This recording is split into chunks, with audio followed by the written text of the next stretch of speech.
사랑하는 시흥동산교회 성도 여러분, 좋은 아침입니다. 행복한 금요일 아침이 밝았습니다. 오늘은 TGIF 월십이 있는 날이죠. 현장에 직접 오셔도 좋고 각자의 처소에서 예배를 드리셔도 좋습니다. 우리 시흥동산교회와 모든 중보자들이 말씀과 기도로 하나 되는 귀한 역사가 있기를 기대합니다. 자, 어제 본문에서 우리가 남겨둔 구절이 한 구절이 있었습니다. 제가 어제 너무 길어질까봐 오늘 말씀드리겠다고 했는데요. 바로 출애굽기 23장 19절 맨 마지막에 나오는 짧은 말씀입니다. 너는 염소 새끼를 그 어미의 저주로 삼지 말지니라. 아니, 좀 생뚱맞아 보이는 내용이죠. 안식일을 지키고 절기를 지키고 또 하나님께 첫 열매의 예물을 드리고 그런 내용들이 계속되다가 갑자기 염소 새끼를 어미의 저주로 삼지 말지니라 이렇게 말씀하시니 이게 너무 생뚱맞게 여겨지죠. 여러분, 이것은 아마도 당시의 이방 문화에서 사용했던 요리법인 듯 합니다. 예를 들어서 버터나 우유에 소고기 스테이크를 넣고 삶는다면 여러분, 그 맛은 굳이 먹어보지 않아도 알 것 같지 않습니까?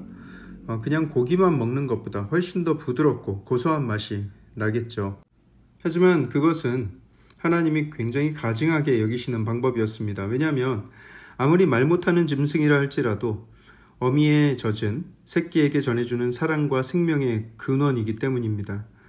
그런데 그 사랑과 생명의 근원에 어린 새끼를 삶는 행위, 그 사랑의 본능까지도 파괴해버리는 아주 비윤리적이고 비신앙적인 행동이라는 것이죠.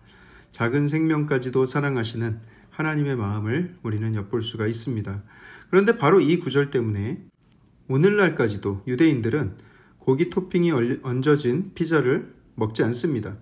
왜냐하면 치즈는 어미의 젖이기 때문이고 또 고기는 그 어미의 젖과는 구분해야 한다라고 풀이를 했기 때문입니다. 같은 이유로 그들은 치즈버거도 먹지 않습니다. 역시나 치즈는 어머니의 젖, 햄버거 패티는 고기, 절대로 같이 먹지 않고 심지어 치즈 자를 때 쓰는 칼과 고기 자를 때 쓰는 칼을 완전히 분리해서 사용을 하고요. 또 유제품에 사용하는 도마, 접시까지도 완전히 분리해서 사용하는 것을 볼 수가 있습니다. 과연 하나님이 그렇게 할 것을 명령하신 것인가? 제가 하나님의 마음을 다 알 수는 없지만 분명해 보이는 것은 이 구절이 치즈버거 먹지 말라는 명령은 아닐 것입니다. 그렇게 유제품과 고기를 절대로 함께 먹지 말라거나 또 함께 두어서는 안 된다 이런 거를 말씀하고 계신 것 같지가 않아요. 다만 생명을 경시하거나 아무리 작은 동물의 생명이라도 비윤리적으로 대하는 것에 대해서 하나님이 금하고 계신 것입니다. 이렇게 작은 생명조차도 소중히 여기시는 하나님이시라면 우리의 생명, 사람의 생명은 하나님께서 얼마나 더 귀하게 여기실까 우리가 그 사랑을 짐작할 수가 있습니다.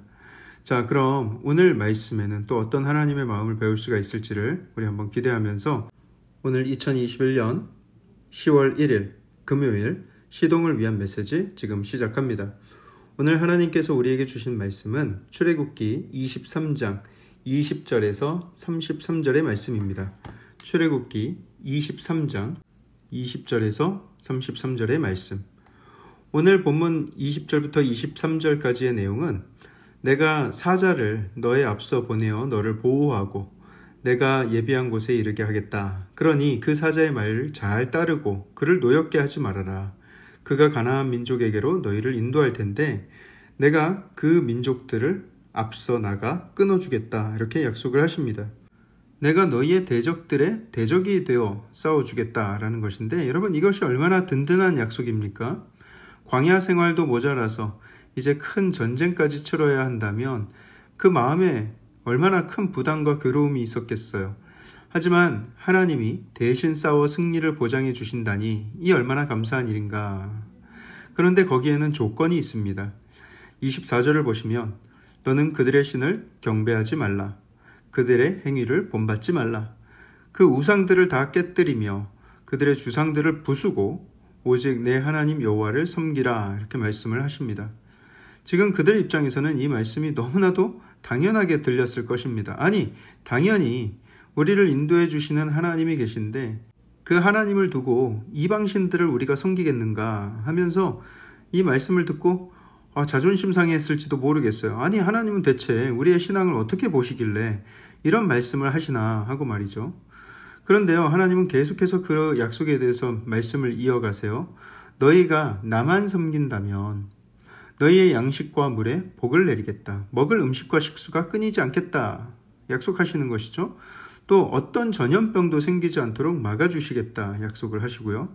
낙태하는 자가 없을 것이다 라는 것은 임신 중절하는 자가 없을 것이다 라는 게 아니라 몸이 허약하거나 또는 사고에 의해서 아이를 유산하는 일이 생기지 않을 것이다. 그런 일들을 막아주실 것이다 라는 거고요. 또 임신을 못하는 자, 불임이 없을 것이다 이렇게 말씀을 하시는 겁니다.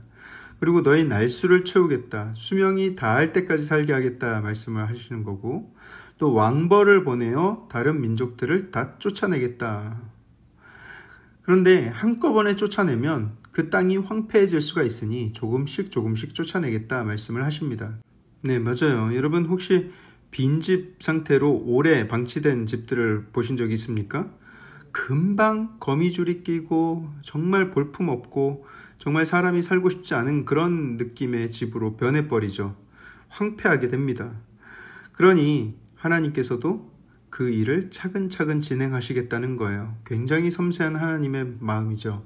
그리고 땅의 경계를 남쪽으로는 홍해, 서쪽으로는 지중해, 그리고 동쪽으로는 요단강으로 정해서 그 땅의 주민들을 다 쫓아내고 그 땅을 너희에게 주겠다 이렇게 말씀을 하십니다. 여러분, 이 모든 약속이 얼마나 이 이스라엘 민족들을 기대하게 만들었겠습니까? 아마 이 약속 듣고 흥분돼서 잠이 안 왔을 것 같아요. 지금은 주권도 없고 영토도 없기 때문에 온전한 국가의 모습이 아닙니다. 하지만 이제 하나님께서 친히 그 나라 백성들을 이끄시는 주권자가 되어주시고 아름다운 영토를 주시고 또 그 땅에는 엄청난 복을 주시겠다 하니 이것이야말로 낙원의 회복인가 그런 생각이 들지 않겠어요? 다만 딱 하나 32절에 너는 그들과 그들의 신들과 언약하지 말라. 아마도 이스라엘 백성들은 자신 있었을 거예요. 하나님 무슨 그런 걱정을 하십니까? 저희가 설마 그 가증한 우상들을 섬기겠습니까? 하면서 말이죠. 하나님은 왜 그 가나안 사람들을 다 진멸하고 그 땅에서 싹 다 몰아내려 하셨을까요? 같이 살 수는 없었을까요? 33절에 나오죠. 그들이 너의 땅에 함께 머무르지 못하는 것은 그들이 너에게 죄를 범하게 할까 두려워서이다. 너가 그들의 신을 섬기게 될까 두려워서이다 라는 거예요. 너가 그들의 우상을, 그들의 신을 섬기면 그것이 너희의 올무가 될 것이다.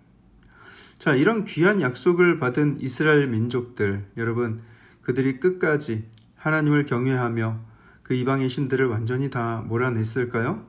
지금 성경 통독을 계속해서 하고 계신 분들은 당연히 그렇지 않았다는 것을, 정말 지긋지긋하게 우상숭배의 문제가 그 땅 가득 늘 있었다는 것을 여러분들은 발견하게 되셨을 것입니다.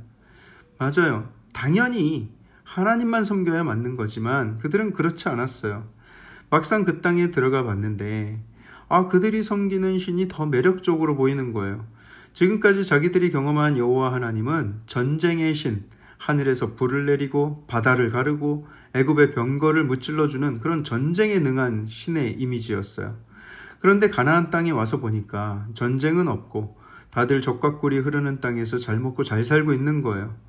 이 노예 출신 백성들은 이전에 절대로 경험하지 못했던 것들을 이 가나안 사람들이 이렇게 풍요롭게 누리는 것을 보면서 이들이 섬기는 신이야말로 이 땅의 진정한 신이구나. 농업의 신, 풍요의 신이구나. 이 땅에서 정착하고 농사를 잘 짓기 위해서는 이 땅의 신을 섬겨야 하겠구나. 이렇게 생각을 한 거예요. 굉장히 미련한 생각이죠. 왜냐? 천지 만물을 지으신 하나님이심을 이들은 망각한 것입니다. 하나님을 단지 전쟁의 신 정도로만 생각을 했던 거예요. 그런데다가 또 와서 보니 자기들은 여호와 하나님을 섬긴다 하지만 하나님을 직접 본 적도 없는데 이들 가나안 사람들은 아름다운 신상을 만들어 놓고 화려한 신전을 지어 놓는 거예요. 마치 자기들의 신이 그 안에서 거하듯이 말이죠. 또 하나님 여호와께 제사를 드리려면 양이나 순염소를 가져다가 제물로 바쳐야 되죠. 피를 흘리게 하고 각을 뜨고 막 그렇게 해야 되는데 이 이방신들에게 하는 제사는 그러지 않아도 되는 거예요. 그냥 곡물을 바치거나 돈을 바치면 되고, 또 제사를 드리는 대신에 그 신전 안에서 머물고 있는 여사제들과 음행을 저지릅니다. 그 또한 이 이스라엘 백성들에게 굉장히 매력적으로 느껴졌던 거예요. 그러니 이스라엘 백성들이 그런 이방 우상 문화에 완전히 매혹당해서 하나님의 신신당부 그 귀한 약속과 명령을 다 저버리고 이방신을 섬기는 일이 벌어지게 됩니다. 이 얼마나 어리석은 일이고 이 얼마나 허탈한 일인지, 하나님이 거룩한 나라를 세우기 위해서 이들을 선택해서 지금까지 이끌어왔건만 이들은 그 땅에 들어가서 그런 짓을 벌이고 있는 것이죠. 사랑하는 성도 여러분, 하나님만을 섬기며 살면 약속된 복이 있습니다. 그런데 우리가 돈을 쫓아 살고 명예를 쫓아, 쾌락을 쫓아 살아간다면 그것이야말로 가나안 땅의 우상을 섬기는 것과 다를 바가 없는 것입니다.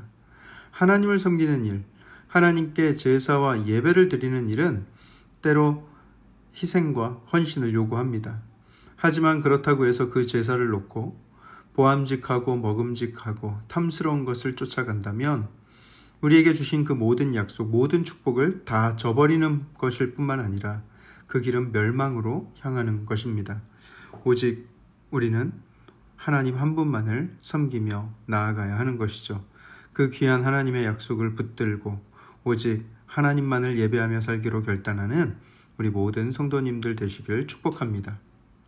사랑의 하나님, 오늘 이 말씀을 듣고 우리가 온전히 하나님만을 섬기며 살아가게 되길 결단합니다. 하나님, 내 안에 있는 모든 우상, 하나님보다 더 귀하게 여기는 것들을 제하여 내길 원합니다. 주님, 나를 받아주시고 하나님께 온전한 제사를 드리는 나의 삶이 되게 하여 주시옵소서. 모든 말씀을 살아계신 예수 그리스도 이름으로 감사하며 기도합니다. 아멘.